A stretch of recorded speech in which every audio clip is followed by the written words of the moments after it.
Welcome back, everybody. So today I'm going to check out Pink Moonlight Hazy IPA with peach.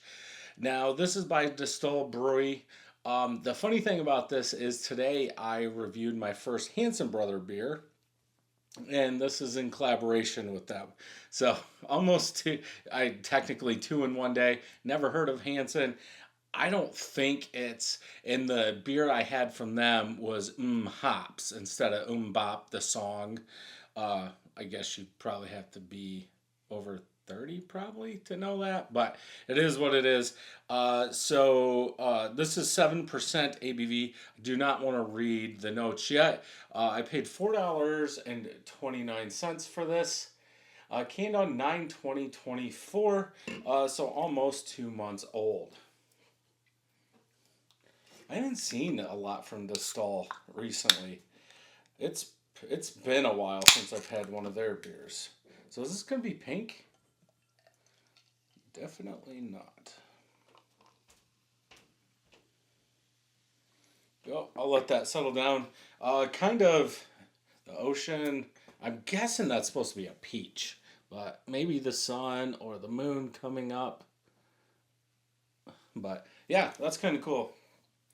Yeah, I don't want to read that. This does say 70 IBUs, so technically perfectly balanced. Hazy IPA with peach. They using real peaches in this. White colored head, eggshell white colored head, pretty much all small bubbles, almost a finger of head. Light hazy yellow, yeah, I would say light haze, definitely.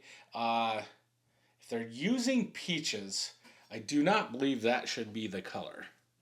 Could be 100% wrong.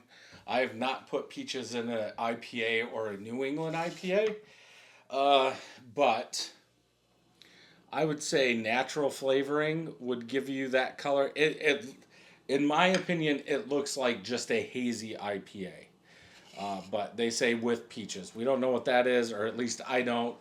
Maybe uh, Untapped will tell us. I heard something. Let's go ahead and smell.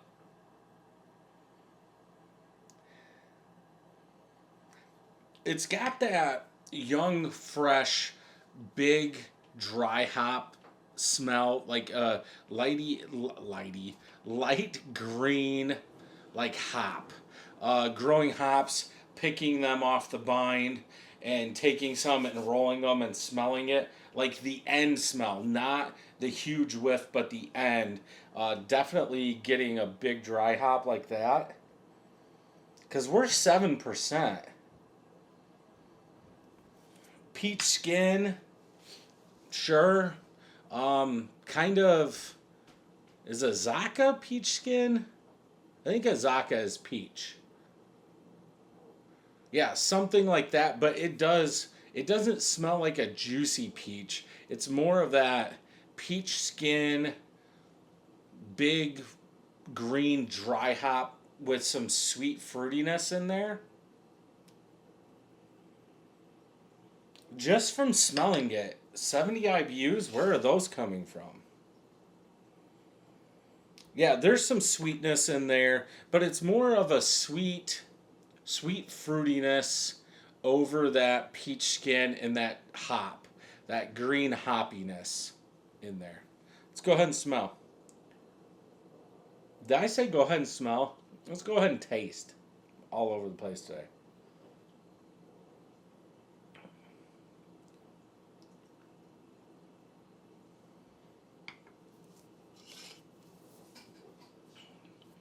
Very light body, lots of sweetness, some maltiness in there, some bitterness.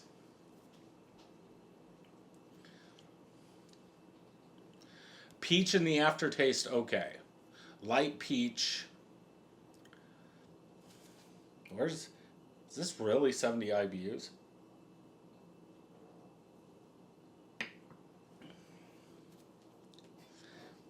I don't know about this one. The middle of the palate is awful. Uh, it's like a big malty green hop. Like when you're brewing beer and you do a wet hop and you take the hops off the vine and throw them in there. After they're in there, that middle part tastes like you pick one of those out and suck it. That's how bad it tastes. I don't know what's standing out in this, except for the nastiness in the middle.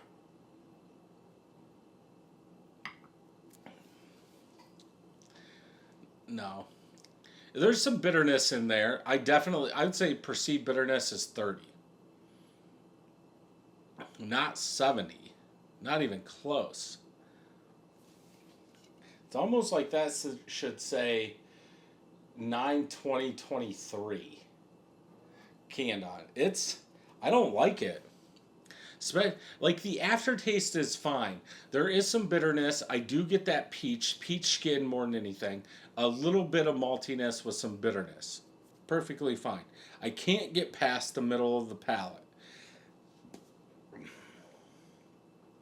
And it does, what's the cannon?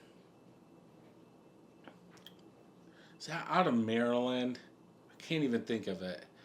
That had peach. I'm trying to think of some other IPAs that had peach in it, but that one, it's not single cannon. Like there's a double cannon. Is it single cannon? I know it's something cannon. It actually won our beer bracket our very first year, I believe. Something cannon. Is it peach cannon? I don't know. Yeah. I don't even want to drink any more of this. Let's throw the rest of this in here just in case and give it another try.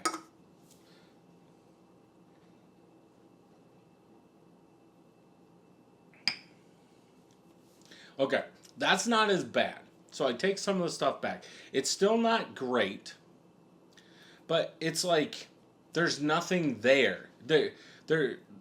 Nothing's really coming to the table standing out. I don't understand this beer. Yeah, hazy IPA, sure. But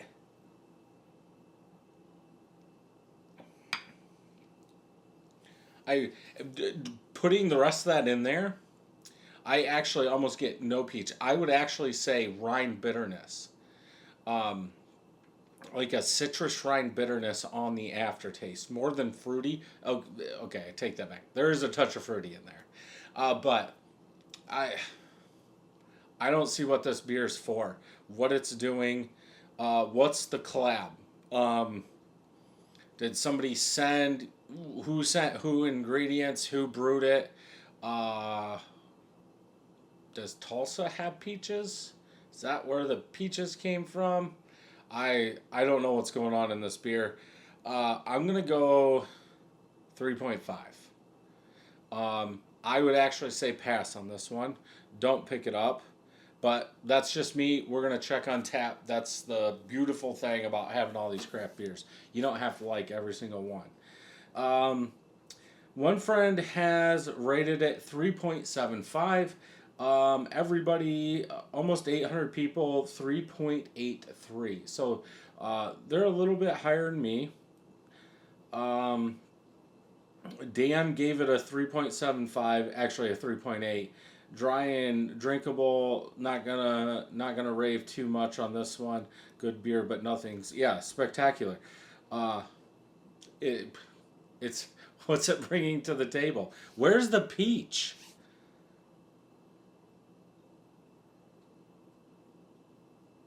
Yeah, Pink Moonlight. Oh. Infused with peach.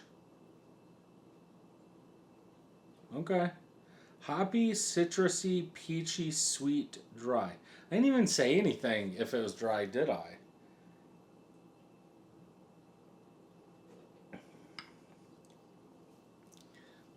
That maltiness is back. Maybe when it warms up, that maltiness comes back.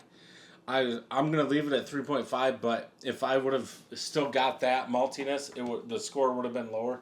it shouldn't have maltiness. For a hazy IPA, New England IPA, you shouldn't get that maltiness. There's tons of good double New England IPAs that you don't get that maltiness. So I would say skip it unless you really want to pick it up or if it sounds good to you. So if you enjoyed this review, check out some more over here. Don't forget to hit that subscribe button and ring that bell, and I'll see you in the next one.